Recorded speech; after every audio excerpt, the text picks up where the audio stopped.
دوستانو که یو وړخته د وبا له لاسه په ټوله دنیا کې کاروبارونه په ټپه ولاړ دي او یا خراب شوي دي، نو بل اړخته د فاحشو ښځو کاروبارونه هم خراب شوي دي.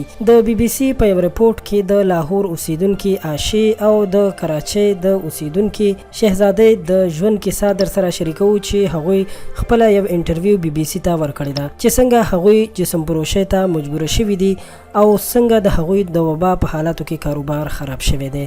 عاشا د خپل ژوند کیسه کوي او وایي چې زه په لاهور کې اوسم، د پیسو په بدل کې مې د خلکو سره ناروا اړیکو ټینګولو ته 15 کاله مخکې مخه کړې ده. په اصل کې ما یو چا پورې زړه تړلی و، له هغې نه وروسته مې دا کار شروع کړو. هغه مې ملګری و، خورای وستم او په دې کار کې بنده کړم. هغه وایي چې ما واده کړی و، هره ورځ به مو په کور کې جنګ و ځکه چې میړه مې بېروزګاره و او ګټه وټه یې نه وه. بیا مې یو ورځ یو هلک سره په ټلیفون باندې ګپ شپ جوړ شو او یوه ورځ یې له کوره بهر غوښتلم، یو ځای ته یې بوتلم چې له مخکې نه یې 3-4 نور هلکان هم هلته رابللي وو. راته یې وویل چې له ټولو سره دغسې وکړه نو 1500 روپۍ به درکړو. هغه وخت زما وضعیت داسې و چې زه مجبوره وم او هماغسې مې وکړل، خو وروسته ورو ورو عادت شوم او له ځان سره مې وویل چې راځه دا د پیسو ګټلو یوه ښه لاره ده. هغه وایي چې زما 2 بچیان دي او فکر مې کوم چې د خپلو بچیانو لپاره رزق او روزي وګټم. او وایي چې زه یوازې د هغوی لپاره دغسې کار کوم، په ټولو باندې درس وایم یعنی سبق پې وایم.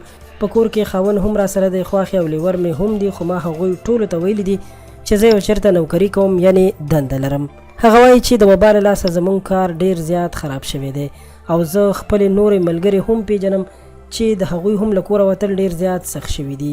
هغه وایي چې یوه نیمه میاشت وروسته له کوره ووتم، ومې کتل چې کار ډېر زیات خراب شوی دی او هیڅوک هم زموږ خواته نه راځي ځکه چې خلک اوس زموږ د خوا نه ډارېږي او همدغه ویرې او ډار زموږ کاروبار خراب کړی دی. هغه وایي چې زموږ کار داسې دی چې له هیڅ چا نه هم ځان نشو ساتلی، که ډېر احتیاط هم وکړو خو بیا هم که څه کوو نو خلک راته وایي چې دومره احتیاط کوئ نو په کور کښېنئ. د کراچۍ اوسیدونکي شهزادۍ هم دغسې خپله قصه کوي، وایي چې زما له تېرو 15-20 کلونو راهیسې دا کار دی، واده مې چې وکړ او 4 اولادونه مې دي، میړه مې کاروبار او ګټه او مزدوري نه کوله. معلومه خبره ده چې د کور ګزاره بې پیسو نه کېږي. زما یو ملګری و چې زه یې راوستم او په دې کار کې ګیره کړم. ما نه غوښتل چې داسې وکړم خو چې د کور حالات او ستونزې مې لیدلې مجبوره یې کړم. ما خپلې کورنۍ ته ویلي دي چې زه په یو غټ کور کې کار کوم او هلته د کور ځینې کارونه سنبالوم. میړه مې نه دی خبر، خو که خبر هم شي نو چې هغه کار روزګار نه کوي ما به څنګه منې کړي. د هغه خو له پیسو سره کار دی، وایي پیسې ګټه او راوړئ. اوس چې د وبا ستونزه پیښه شوې ده ټوله ورځ اوزګاره ناسته یم، یو نیم ګاک راشي او هغه هم زړه نه ښه کوي. زه په خپله ډېره خفه یم چې څه وګټو او څه وخورو. له چا نه مرسته هم نشو غوښتلی ځکه چې څوک چا سره مرسته نه کوي. که څه هم یو میاشت مخکې کار بیرته شروع شوی دی او لږ لږ ګاک راځي، خو مخکې به چې 40 کسان راتلل اوس 2-3 هم نه راځي. دوستانو دا رپورټ بي بي سي نشر کړی دی. واقعا چې د دې رپورټ په اورېدو سره موږ ډېر زیات خفه شو چې دا زموږ معاشره کوم اړخ ته روانه ده.